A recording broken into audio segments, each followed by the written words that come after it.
힘이 되는 든든한 민생정책. 여러분들의 실생활에 도움이 되는 각종 민생정책을 소개해드립니다. 주간 민생브리핑 지금 시작합니다. 첫 소식입니다. 최상목 대통령 권한대행이 국민이 안전한 일상을 보내도록 대책을 강화할 것이라고 밝혔는데요. 마약과 보이스피싱 등 국민 안전을 위협하는 민생 범죄에도 총력 대응하기로 했습니다. 신국진 기자의 보도입니다. 최상목 대통령 권한대행은 민생범죄 점검회의를 주재하고 마약, 보이스피싱, 불법 사금융, 딥페이크 성범죄 대응 방안을 논의했습니다. 최 권한대행은 국내외 경제적 불확실성이 심화되고 민생경제가 어려운 가운데 민생범죄가 국민 생계와 안전을 위협하고 있다고 말했습니다. 정부의 수사 단속 노력으로 지난해 마약류 사범은 역대 최대를 기록했던 2023년도에 비해 16% 감소했지만 10에서 30대 사범 비중이 60%를 넘어서는 등 위험이 지속되고 있다고 평가했습니다. 10대에서 30대까지의 사범의 비중이 60%를 넘어서고 합성마약 위험성도 지속되고 있는 상황입니다. 최 권한대행은 민생범죄와 관련해 단속을 강화하겠다고 밝혔습니다. 4월부터 유흥업소와 공항, 항만 등 마약류 범죄가 빈발하는 지역에서 범정부 합동 특별 단속을 추진합니다. 경찰청 내 온라인 수사팀을 신설해 텔레그램 등 비대면 마약 유통망을 수사하겠다고 밝혔습니다. 신종 마약 국내 유통을 막기 위해 발견 즉시 통제 물질로 신속 지정하고 불법 합성 마약이 제조되지 않도록 선제 관리할 계획입니다. 최 권한대행은 보이스피싱 범죄 역시 수법이 교묘해지고 있다며 범죄를 시도하는 주요 수단인 대포폰 개통을 차단하겠다고 밝혔습니다. 또한 안면인식 시스템을 도입하고 법인 명의로 대량 개통할 수 없도록 다외선 가입 기준을 강화하기로 했습니다. 정부는 딥페이크 성범죄 대응도 강화합니다. 최 권한대행은 정부의 지난해 11월 딥페이크 성범죄 대응 강화 방안 발표 이후 월별 범죄 신고 건수가 줄었고 범죄 인식도 개선되고 있다고 설명했습니다. 그러면서 정부는 성과를 바탕으로 선진 수사기법을 도입하고 플랫폼 관리를 강화하겠다고 밝혔습니다. 관계부처에서는 비상한 각오로 가용한 역량을 총동원하여 오늘 논의될 내용들을 속도감 있게 추진해 주시길 당부드립니다. 한편 최 권한대행은 회의에 앞서 경찰청 치안상황실을 방문해 전국 112 신고 현안 등을 보고받았습니다. 최 권한대행은 112를 통해 들려오는 국민 목소리에 집중해 민생범죄 신고에 빈틈없이 대응해달라고 당부했습니다. KTV 신국진입니다. 국내 최초 대체거래소가 문을 열었습니다. 앞으로 아침 8시부터 저녁 8시까지 주식을 사고 팔 수 있는데요. 어떤 점이 달라지는지 김찬규 기자가 정리했습니다. 대체거래소 넥스트레이드가 출범했습니다. 이에 따라 70년 동안 이어진 한국거래소의 증권시장 독점이 깨지고 경쟁 체제가 시작됐습니다. 가장 크게 달라진 것은 주식 거래 시간입니다. 기존 정규 거래 시간은 오전 9시부터 오후 3시 반까지였는데 대체거래소에서는 오전 8시부터 오후 8시까지 12시간으로 늘어납니다. 이에 따라 출퇴근길 주식 거래와 오후 3시 반 이후 전해지는 글로벌 이슈에 대한 빠른 대응도 가능해집니다. 증권사가 거래소에 내야 하는 거래 수수료도 기존보다 최대 40% 저렴해집니다. 또 중간가 호가와 스톱 지정 호가 등 새로운 주문 방식이 추가됐습니다. 투자자들은 원하는 거래소를 골라 주식을 거래할 수 있고 증권사들은 유리한 조건으로 알아서 거래를 체결하는 시스템을 갖췄습니다. 경쟁 체제에 돌입하면서 매수와 매도 간 차이, 호가 스프레드가 주는 등 장기적으로 투자자들이 거래 비용을 절약할 수 있습니다. 실질적으로 거래 유동성, 거래 체결하는 데 들어가는 비용, 그리고 수수료율 이런 것들도 낮아질 수가 있어서 중장기적으로는 투자자들이 효용을 느낄 수가 있습니다.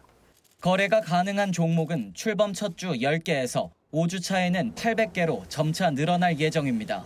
다만 상장 지수펀드 ETF 거래는 아직 허용되지 않았습니다.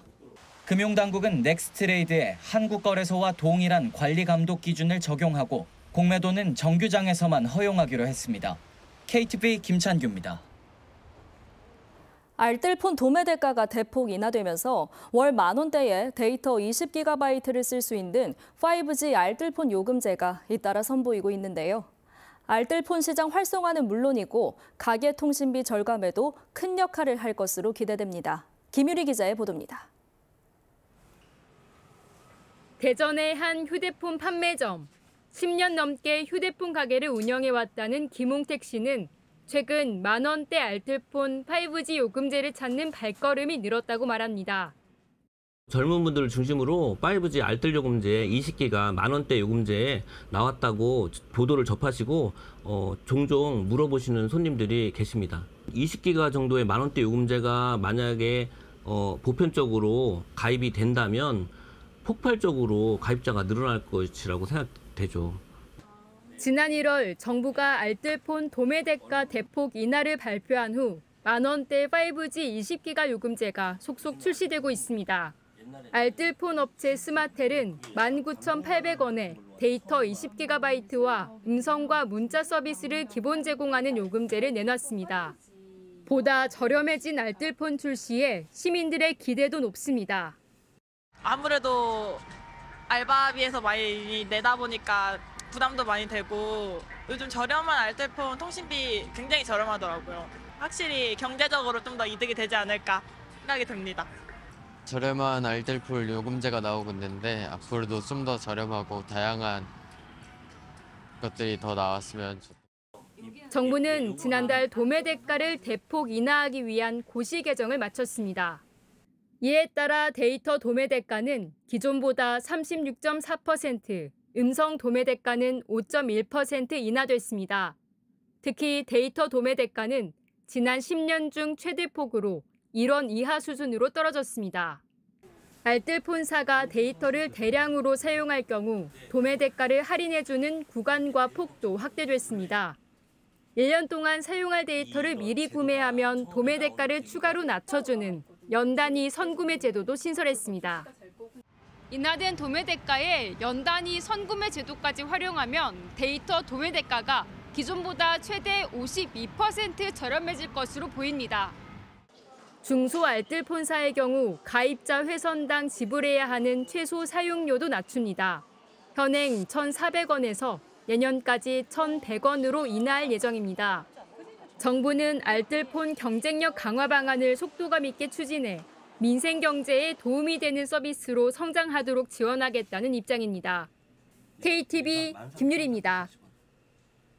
대중교통 이용 금액 중 일정 비율을 다시 돌려주는 교통카드인 K패스 이용자가 300만 명을 넘어선 것으로 나타났습니다. 지난해 5월 출시된 지 10개월 만인데요. 보도에 이리나 기자입니다. 전국 200여 개 달하는 지역에서 누구나 한 달에 15번 이상 대중교통을 이용할 경우 월 최대 60회까지 대중교통 이용 금액의 일정 비율을 다음 달에 돌려받을 수 있는 K패스. 정부가 대중교통 활성화와 교통비 부담 완화를 위해 지난해 5월 출시했는데 10달 만에 이용자가 300만 명을 돌파했습니다. 지난해 기준 K패스 이용자들은 월 평균 대중교통비 6만 8천 원에 26.6%인 18,000원을 돌려받은 것으로 나타났습니다. 특히 청년층과 저소득층의 환급률이 더 높아 대중교통비 부담 완화에 효과가 큰 것으로 나타났습니다. 일반 이용자의 경우 대중교통 지출액의 20%를 돌려받았는데 청년층은 30%, 저소득층이 53.3%로 각각 월 평균 2만 원, 3만 7천 원을 돌려받았습니다. 올해 1월부터는 K패스에 다자녀 가구 혜택도 추가돼 자녀가 2명일 경우 대중교통비의 30%, 3명 이상이면 50%를 돌려받을 수 있습니다. 여기에 더해 광역지자체를 중심으로 자체 예산을 들여 혜택을 추가하는 곳도 늘고 있는 것으로 나타났습니다.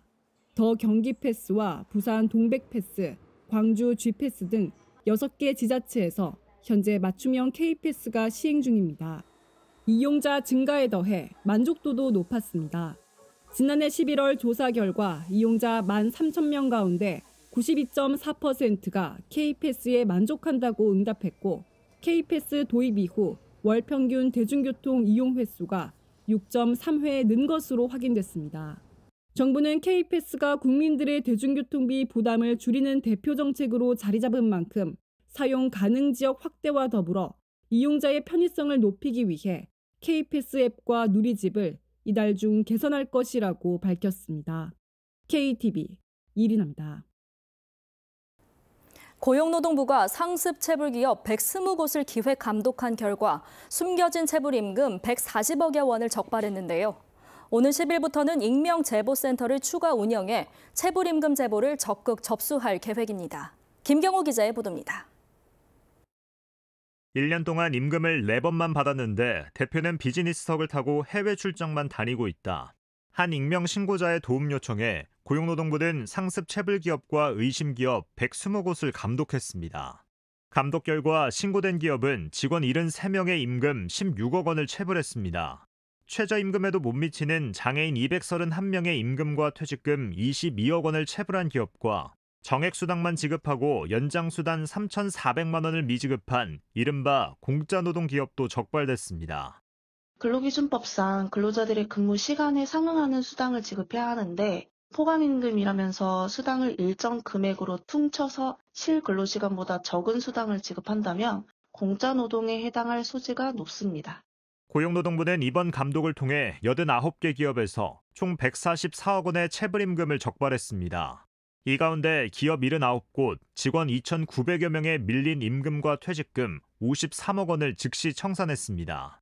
일부 기업에는 체불사업주 융자제도를 안내해 체불액을 전액 청산하도록 했습니다. 고용부는 오는 10일부터 3주간 익명제보센터를 추가 운영해 체불임금 제보를 적극 접수할 계획입니다. 신고인에 대한 정보를 전혀 수집하지 않아요. 그래서 익명성에 대해서는 100% 보장된다라고 보시면 될 것 같고요. 신고를 원하실 경우에는 저희 고용노동부 홈페이지나 노동포털에 들어오시면은 그 배너가 뜨기 때문에 신청하실 수가 있습니다. 또 체불 의혹이 다수 제기되는 사업장을 분석하고 집중 감독도 실시할 방침입니다. KTV 김경호입니다. 특정 음식의 통제력을 잃는 음식 중독 증상이 있는 비만 아동의 경우 불안과 우울감이 높다는 연구 결과가 나왔습니다. 이번 연구 결과는 아이들의 비만을 치료하는 데 있어 정서적 접근이 중요하다는 점에서 주목됩니다. 최유경 기자가 보도합니다. 우리나라 청소년 3명 중 1명은 비만 또는 과체중입니다. 비만인데 음식 중독 증상까지 겹칠 경우 그렇지 않은 아동에 비해 정서와 행동 발달에 더 큰 문제가 있는 것으로 나타났습니다. 한림대 박경희 교수팀이 2019년부터 2022년 사이 과체중 아동과 청소년 224명을 대상으로 조사한 결과입니다. 음식 중독은 특정 음식을 조절하지 못하고 필요 이상 과도하게 섭취하는 행동으로 끊으면 금단 증세가 일어납니다. 조사 결과 비만 아동 5명 중 1명이 음식 중독 고위험군이었고 이들의 비만 정도는 음식 중독이 없는 아동보다 더 높았습니다. 특히 음식 중독이 심할수록 불안이나 우울 등 감정 문제가 증폭되고 공격성도 높아졌습니다. 반면 학업 수행 능력이나 자존감은 낮아졌습니다. 음식 중독은 단순 식습관이 아닌 비만과 정신 건강에도 중요한 영향을 미칠 수 있다는 게 연구팀의 분석입니다. 소아청소년 비만을 보다 보면 얘들이 왜 이렇게 먹을 수밖에 없나, 왜 음식을 자꾸 탐닉하나, 환경적인 문제라던가 심리적인 배경들이 많기 때문에 이제 그런 것들을 잘 다독여주고 잘 보살펴줘야. 아동 청소년기의 비만은 음식 중독의 경향성을 강하게 띠고 있고 식이요법과 운동 못지않게 정신건강관리도 중요하다는 점을 여실히 보여주는 결과입니다. 이번 연구 결과는 영양 및 건강 분야 국제학술지에 게재됐습니다. KTV 최유경입니다. 추위는 풀렸지만 황사와 미세먼지가 잦아지는 계절이죠. 공기질이 탁해지면 마스크로 호흡기를 보호해주는 것이 좋은데요. 그런데 아무 마스크나 쓰면 안 됩니다. 제대로 마스크 쓰는 법 정유림 기자가 알려드립니다. 겨울 추위가 주춤해지면서 황사와 미세먼지가 찾아왔습니다. 날은 따뜻해져서 좋긴 한데 일기예보에서 미세먼지가 많다고 해서 꼭 챙겨나가려고 하고요. 아이들도 좀 걱정돼서 꼭 씌워나가게 하는 편이에요. 배기질도 안 좋고 그러니까 마스크를 최대한 쓰려고 노력하려고 있습니다. 호흡기 질환자나 고령자의 경우 고농도 초미세먼지에 한두 시간만 노출돼도 치명적입니다. 봄철 황사와 미세먼지를 효과적으로 차단하려면 마스크를 제대로 골라야 합니다. 방한용 천 마스크가 아닌 미세 입자를 걸러주는 KF 보건용 마스크를 쓰는 것이 좋습니다. 보건용 마스크에는 입자 차단 성능을 나타내는 KF 마크가 표시되어 있습니다. 숫자에 따라 구분하는데 KF80은 평균 0.6 마이크로미터 크기의 미세 입자를 80% 이상, KF94와 KF99는 평균 0.4 마이크로미터 크기의 미세 입자를 94%, 99% 이상 걸러낼 수 있습니다. KFD 숫자가 클수록 차단 효과도 뛰어나지만 그만큼 숨쉬기 불편할 수 있어 호흡량을 고려해 마스크를 선택하는 게 좋습니다. 마스크를 착용하기 전에는 제품 포장에 적힌 사용 기한을 꼭 확인해야 합니다. 입자 차단 성능은 식약처에 신고된 사용 기한 내에서만 유효합니다. 마스크를 착용할 때도 주의하셔야겠죠. 얼굴에 완전히 밀착되도록 쓰고 세탁하면 성능을 유지할 수 없어 다시 쓰면 안 됩니다. 의약외품 보건용 마스크로 허가받지 않은 제품을 최근 허위 광고하는 사례도 있는 만큼 제품에 의약외품이나 KF 표시가 있는지, 식약처에 신고된 제품인지 확인 후 구입하는 게 좋습니다.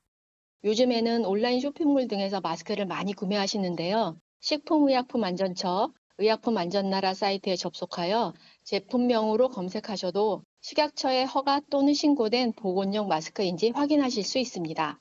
이와 함께 외출 뒤에는 반드시 얼굴과 손발을 깨끗이 씻는 등 위생 수칙을 지키는 것도 중요합니다. KTV 정유리입니다. 주간 민생 브리핑 이번 주 소식은 여기까지입니다. 다음 주에도 더 알찬 민생 소식으로 찾아뵙겠습니다. 시청해주신 여러분 고맙습니다.